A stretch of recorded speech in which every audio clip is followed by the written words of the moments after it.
Hi, welcome to Bloom Podcast. I'm Courtney. I am a mental health nurse turned life coach. And I'm Sydney, a certified Canadian counselor. Together, we're going to be discussing all things mental health and counseling. We hope you join us. Hi, welcome to Bloom Podcast. Today we are going to be talking all about sleep. We will be discussing some sleep hygiene tips to try and get you sleeping better, as well as discussing some of the effects of poor sleep. Yeah. So, I think everyone has kind of had a time in their life where they're not sleeping as good as they were at another point, or where they go through troubles with sleep.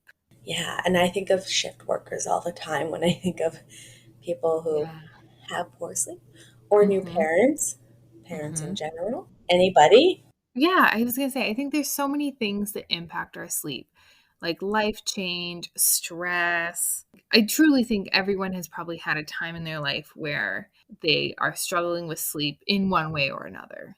Yeah, and then there's people who kind of chronically struggle with sleep as well. That's an important kind of piece to consider. Like, I think when we're talking about struggling with sleep, is like there is a difference between lack of sleep or sleep challenges and like insomnia. Yeah, and what we're going to talk about today, like we're not talking to the people who like clinically have sleep issues. We're going to kind of touch more around people who are having difficult periods of sleep. Yeah. And generally, I think when I think of something like insomnia or other like medical sleep issues, sleep apnea, whatever, those are kind of very different from I'm really stressed, so I'm not sleeping. Yeah, like my mind is racing and I can't fall asleep or something Right. like that. Yeah. Whereas insomnia is kind of, it's more of like a medical diagnosis that's going to have just a different treatment plan than struggling with sleep in general. Yeah, and I also wanted to kind of along those same lines is like there's difference between fatigue, like being fatigued throughout the day and not getting enough sleep as well, right? So like fatigue is a condition in and of itself or can be a part of other conditions. Yeah. And that's different than kind of being just tired or run down from maybe waking up too many times in the night or having trouble getting to sleep. Yeah. I think when it comes down to it, the reality is, whatever is going on, not getting enough sleep or not getting quality sleep has a huge impact on us. Yeah, a big impact, definitely. Do you have some of those impacts lined up for us, Sydney? Well, I know just in my work, one of the things that I've seen sleep impact is our mood. And obviously, right? If you're not sleeping, that's going to make a big difference on your outlook, how you perceive the world, how you perceive events. Even we've talked multiple times on this podcast about our thoughts. If you're not getting enough sleep, it's going to be so much harder to think in a way that is healthy and productive. Yeah, I think like it definitely, I know from experience and working and talking with people that like poor sleep can definitely contribute to depression and anxiety. It's not going to cause depression. It can give you anxiety if you already have it, but definitely if you are somebody who has kind of you're dealing with mental health stuff, it's not going to help and it's going to negatively impact your depression, your anxiety, Mm-hmm. even just your outlook or the way that you use substances even, right? Like so many things. And I think when it comes to anxiety and depression, sometimes it can almost feel like lack of sleep can lead to or worsen anxiety and depression. Hmm. And I think for me that makes so much sense, right? Again, if you're not sleeping, all of those things that are going to make something like anxiety or depression tougher are going to come along with a lack of sleep. Yeah, 100%. And the physical effects as well, right? Mm-hmm. Like I think when we don't get enough sleep, our minds are just foggy in general, right? We're just kind of walking around the day in a daze. Mm-hmm. So it might be easier or we might kind of give ourselves permission, and we might need that permission, but we might not be as active during the day, or we might not have the energy to cook the meal that we wanted to cook. And those can just kind of have rolling snowball effects, right? Yeah.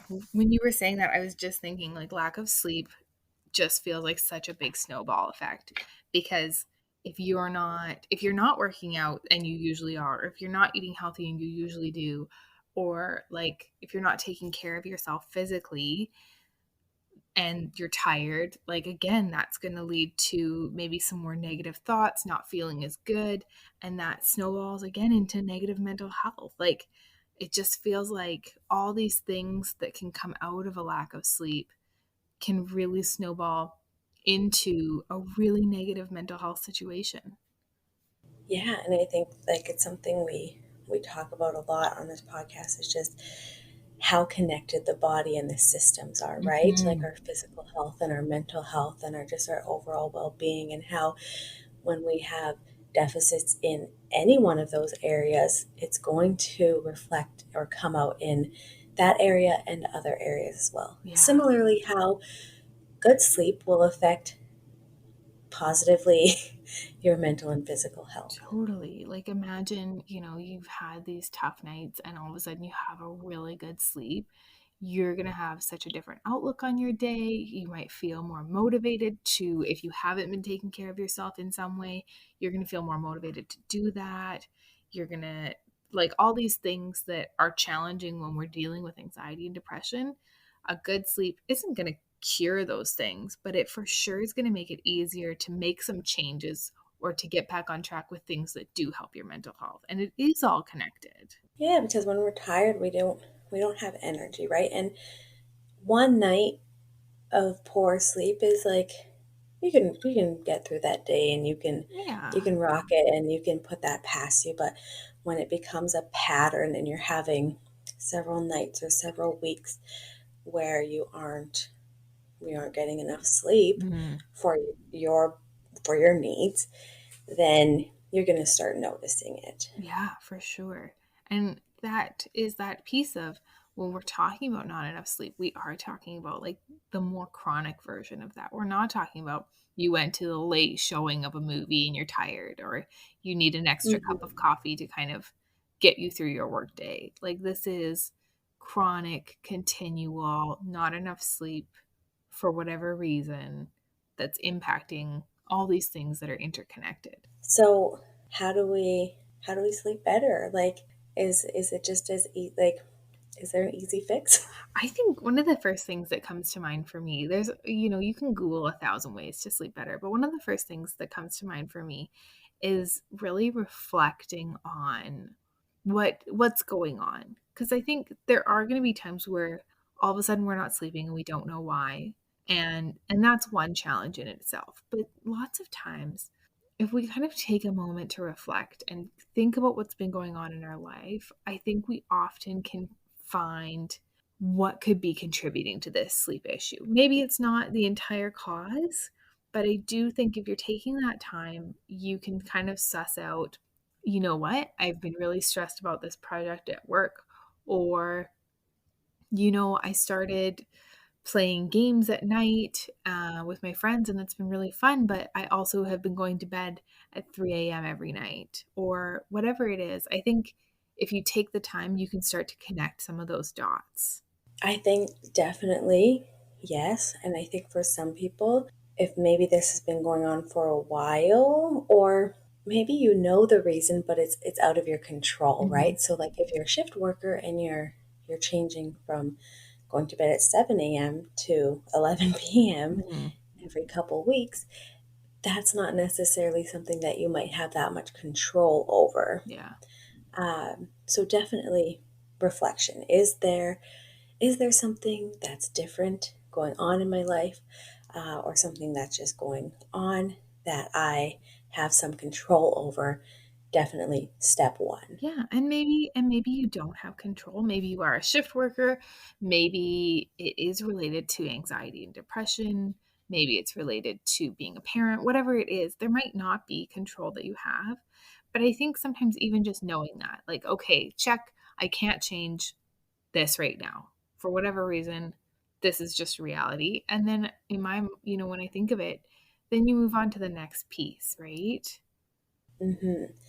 And I think so, like, sleep hygiene is essentially what I think we're going to be discussing here. And I just want to, if anyone is to Google that, like, sleep hygiene is just a set of basically like actions and environment, like kind of behavioral stuff that we can do to try and promote a good night's sleep. Mm-hmm. There's probably like, I'm going to say thousands, but at least hundreds of actual things that you can do that the internet is going to suggest to you. We're going to narrow down some of those for you, but I think a big mistake that people make even before we get into it is just that, like, you feel like you have to try everything at once. Mm-hmm. And it's like, okay, I'm going to start taking a bath and I'm going to start shutting down my phone and I'm going to start doing this. And like, there's just so many things that you can do. And I think that's where that reflection piece that you talked about, Sydney, comes into play, is that if you have some sort of sense of something that's been going on, something that you have control over, that's a good place to start maybe making those changes. Mm-hmm. In saying that, it also comes down to it doesn't have to be all or nothing. You don't Mm-hmm. have to do every single thing or solve every single challenge in terms of your sleep for it to make a positive impact. So you might know when we're talking about some of this, you might be able to identify, oh, yeah, that could help and that could help and that could help. And that might actually start to feel really overwhelming because it Mm-hmm. might start to feel like to begin with, you're already tired. So you're tired, Yeah. you're not feeling great. And then on top of that, you're identifying, I need to change like 10 things in order to sleep. Well, that might make it all of a sudden feel totally unattainable. And if it feels unattainable and you're not going to do it, you're back to square one. Mm-hmm. And so it might mean you might hear some of these, and it might mean you start with one or two. And it doesn't have to be 0 to 100 for it to still have a positive impact. Yeah, and like there's a balance, right? Where we want to give it time to work. Mm-hmm. It's not going to be like, oh, I took a bath and now I'm going to have the best sleep ever. I mean, hopefully that does happen for you. Mm-hmm. Um, but to kind of expect that is a little bit unrealistic. Yeah. But it's also just like everything, right? We have to give things time. We're setting up we're setting up a practice, right? We're setting up a routine, which I know we talk about so much, but it's because it's important. We have to kind of, sleep is all about rhythms and patterns, right? So we have to get our bodies back into the right rhythm. Mm-hmm. And, the reality is, if there was one thing that was going to solve all the issues, we wouldn't be talking about sleep. We wouldn't have 1,000 options on the internet for how to improve sleep. And so, that being said, you might try something and you might try it for a little bit and it doesn't work. That doesn't mean you're out of options. That doesn't mean you did it wrong or you're broken. The tough part about sleep is you have to figure out what helps you sleep, and some of that trial and error can be really frustrating, but it's really important. So maybe Yeah. you are somebody that needs to do something really relaxing to wind down, and maybe someone else just needs to turn off their phone. Whatever it is, you might have a couple steps, you might have one step, but figuring that out is part of the tough process of figuring out your Mhm. sleep. Yeah, and I know we talked about kind of at the top of the episode that like we're not necessarily addressing people who have like diagnosed sleep issues, but that doesn't mean that these tips aren't useful for those people Mhm. and they can't promote a, a good night's sleep as well. Yeah. But maybe we'll get into kind of some of the top things. Yeah. So, what are your favorites, Courtney? Like, if you were seeing a client, what are some of the things that you have maybe seen really help the most? Okay, so I always feel so funny when people ask me this and when I talk about it, because personally, for me to be able to sleep, I need the TV on. And like I know. I've always thought that it, was so funny. it might, and like if it's not the TV, then like I need something playing on my phone. So like I can't go to sleep in silence, and like just having a fan circulating in the room isn't going to cut it for me. So I, and I'm sure there's other people like that as well, but like one of the first things you're ever going to hear anybody who's talking about promoting good sleep and good sleep habits, they're going to tell you to not have any screens on. And they're going to tell you to shut everything down at least 1 hour before bed. Mhm. Uh, and I think for most people, that's probably a good place to start. But if you're that person who's like always has your TV on bright, like that's where you assess what's good for you. But I think definitely for people, I have to shut my phone down. So like Mm. I'm not necessarily scrolling through my phone. Mhm. And when I have the TV on, it's nothing stimulating. It's like sitcoms that we've watched hundred of times, where like it's mindless, right? Yeah. Not like turning on a thriller or anything. But doing that, I think setting up like a little bit of a routine for yourself, like something that's going to signal to your body that like it's we're shutting down. And it's so funny. I'm thinking about this, and this is what I do with my 1 year old son, right? It's like we start a bedtime routine, so it Mhm. triggers to him that he knows that this is the start of we're going to bed for the night. Yeah. You're probably not going to put away your toys and listen to lullabies, but something that you can do, even if it's just like, okay, I'm shutting down my phone, I'm having some chamomile tea, Mhm. I am taking a shower, and then I'm hopping into bed. Yeah. Just Well, some sort of routine that you can do consistently, right? yeah. And the reason the first suggestion is always to shut off your screens is because, like, the research has shown that the light from our screens Hmm. tricks our brain to make us think it's daytime. And when our brain thinks it's daytime, it's not producing melatonin, right? Which is great because that would make us really Yeah. sleepy all day long. But the problem is, and I think that's why, no one was talking about sleep issues 60 years ago because they weren't looking at screens at 9 p.m. at night, right? And Hmm. so the reality is, that's kind of, if you're thinking about like, well, what's the point of shutting down my screen? Like, I'm not overwhelmed, I'm not looking at work emails.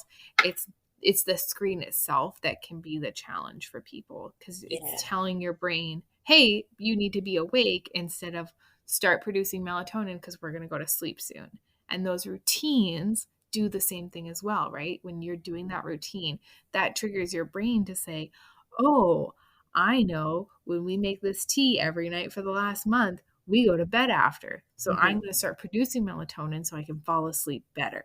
Yeah. And just kind of one note on that.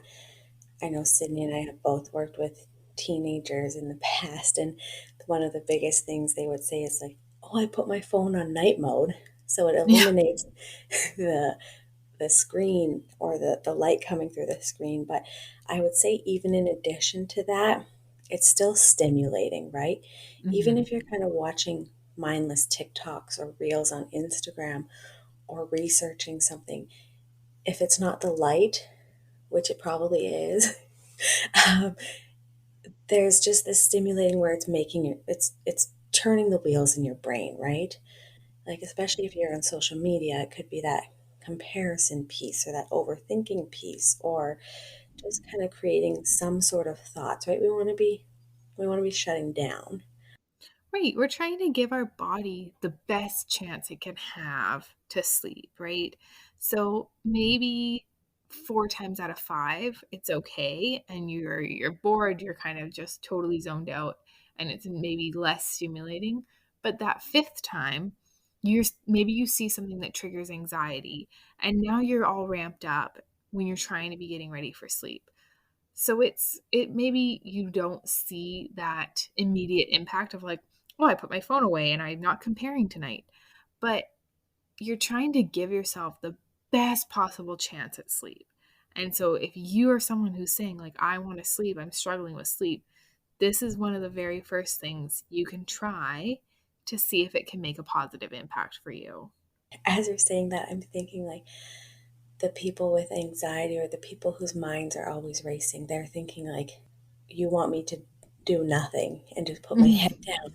And I think for me, And what I recommend for people who have difficulty sleeping because of the racing mind is, you're going to love us. We're so classic. We go back to the best things always. But like meditation, one, Mm-hmm. Mm-hmm. I'm a huge fan of counting sheep. It sounds so silly. And I'm not even going to say I count sheep, but what I do is, and what I recommend to people, and I've had really good feedback from it actually, is counting. So, say for example, you're going to count to 10. So you start like one, two, and the second your mind wanders, so the second you start to think about anything else, you kick yourself back to one, right? And you might want to go to 100, you might want to go to 10, and then back down to one. And you can kind of pick whatever number works for you. Some people just kind of go in infinity until they fall asleep. But for people who are kind of have the anxiety or whose minds are racing, I always recommend counting as a place to start. Yeah, because sometimes we do need to give our brains something to kind of hold on to. I know for a while I listened to a podcast called Nothing Much Happens, and it's basically she calls it bedtime stories for adults. And so she reads through this short story, she writes them, she reads it through once, and then she reads it through a second time slower. So when she's reading it through the second time, your brain has already heard it. You can like focus on it, but it's not, again, it's not that stimulating. You've already heard this story, and she talks really dulcet tones. That's interesting. I hadn't heard of that. I like that idea. Yeah, and so if we're talking about eliminating screens before you're in bed, you can, listen to a song, you could read a book, you could do some like evening stretches, you could, I don't know, hang out with your family if that's relaxing for you. There's lots of things you can do in that hour before bed that's not screens if you were going to try this out. Yeah, and speaking of things, there's also things that we probably want to avoid going into the evening, right? That's not just kind of focused on that hour to a half hour before bed. So things like exercise, things like smoking, drinking, caffeine, alcohol, substances, all Mhm. those types of things can affect our sleep as well, right? So you're going to have people who need to have a nighttime snack, and that's okay, right? If you need a little bit of carbs and protein before you go to bed, that's what your body needs. Or you're a warm glass of milk kind of person. I Sydney just made a grossed out face. I Uh, don't know. A warm glass of milk just always sounded so gross to me. Like yeah, but hot chocolate, tea, I'm hot chocolate into. has the sugar. Hot chocolate's I know. delicious. I'm not that's Listen, but again, it's all what works for you. I am definitely the kind of person that I could have hot chocolate in the evening and it wouldn't impact me before sleep. It's all those pieces of what's going to work for you. yeah, and that's where the self-awareness comes in, right? Because Totally. I know that if I exercise too close to bed, like my body is jacked up and it is like it's Mm. too excited, it's got too much going on that I'm not going to sleep. Like I used to play hockey really regularly and sometimes we would have late games and I would come home at like 11 p.m. and there was no way I would be able to sleep after having a game. Just because my body was just so revved up on, I don't know, adrenaline, Mm. whatever it is, endorphins. But some people, they can do that and it relaxes them, right? Uh, Mhm. so I think it's so individualized, and that's where that reflection and self awareness piece is so important because my mom has to stop drinking caffeine at 3. My dad could be have an IV of coffee hooked up to him while he's sleeping and it Yeah. wouldn't bother him, right? But there might be other things that he has to adjust for Yeah. him, and it might not be caffeine, but just being aware that like caffeine, sugar, even Mhm. eating too close to bed. All of those things can impact your sleep. So it's always good to just look at them and see, like, is this something that I've been doing differently, right? That could Mhm. be affecting how I'm sleeping. Yeah, and I think all of those things then play into your routine, right? If you're Mhm. someone that needs a snack, that then can become part of your routine. So even if you are coming home from work at 11, coming home from a hockey game at 11, and your goal is to be in bed within an hour and a half, let's say, you can say, okay, I always know when I come home, I'm going to have a snack. So the first thing I'm going to do, I'm going to go plug my phone in so I'm not looking at it.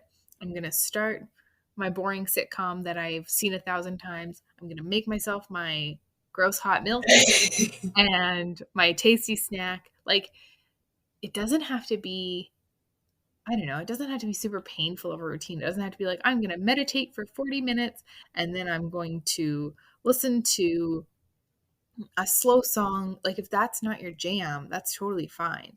So thinking about what impacts you is then going to do your routine, right? Yeah, and thinking about what's realistic for you, right? Like you said, Cindy, Hmm. if you're not somebody who likes meditating, don't add meditation into your Yeah, routine. Or you can find alternatives to that, right? totally, Like I totally. told myself, we have a 1 year old, so like sleep is at a premium sometimes. And I told myself probably like 3 months ago, I'm gonna start meditating every night to try and promote a better night's sleep. I don't really like meditating. And I don't know, therapists come at me like I just I'm not a huge fan of it. And I'm a huge advocate for it. Hmm. And I know it's I know it has lots of great benefits and positive effects, but it just it's just not for me. At least in this capacity. And you know that because you tried it, right? Like, that's the thing. You have to try these things to figure that out. And you tried it. It's not for you. No biggie. Yeah. And it's not like I tried it once and was like, puffed, I Yeah. don't like this, right? Like that's and it sucks.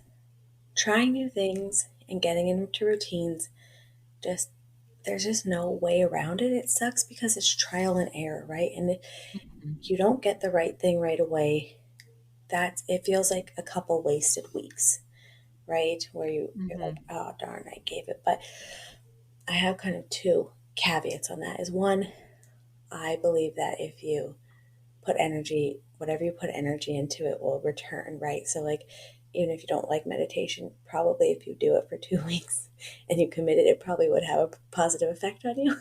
Yeah, Uh, 100%. that said, if you are reaping those positive effects and you want to continue it, awesome. Mhm. But if it's just not for you, you can you can start back again, right?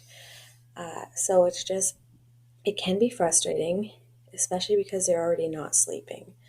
Mhm. But stick But with you're already not sleeping. Like, yeah, what do you have to lose, really? yeah, it's not getting worse. Well, Yeah. So I hopefully. think yeah. So I think, we talked about a couple things, but the biggest piece it sounds like is you have to figure out what's going to work for you. So some of the things to try are try eliminating screens. Consider when you have your last meal and when that ends. Consider when your caffeine ends. You know, thinking about what do you need to be doing to wind down? Is that something like a shower or a bath? Is it something like a boring show that you've seen 1,000 times? Think about that wind down process that's going to tell your brain it's time to sleep soon. Some people would say having the same cup of tea every night. That smell, that taste, that process of making the tea, all of that can be part of the routine. Yeah, And like then, I know there's like spritzes, like essential oil spritzes. yeah, Like if that's something that you're into, that can be a yeah, signal for your body as well, right? Like yeah. If you Googled essential oils for sleep, I'm sure there is tons out there that's going to say, put these 3 oils together and you'll have the best sleep of your life. If setting up your little diffuser, putting like all of those things that are such a mundane task, those mundane tasks can be what's telling your brain it's going to be sleep time soon. So, we don't have the cut and dry answer for sleep, but we've got these ideas here, and the reality of, try, if there was a couple that we kind of talked about today that stuck out, try those out. Try them out for a significant period of time, not like one day, and see what can impact you positively.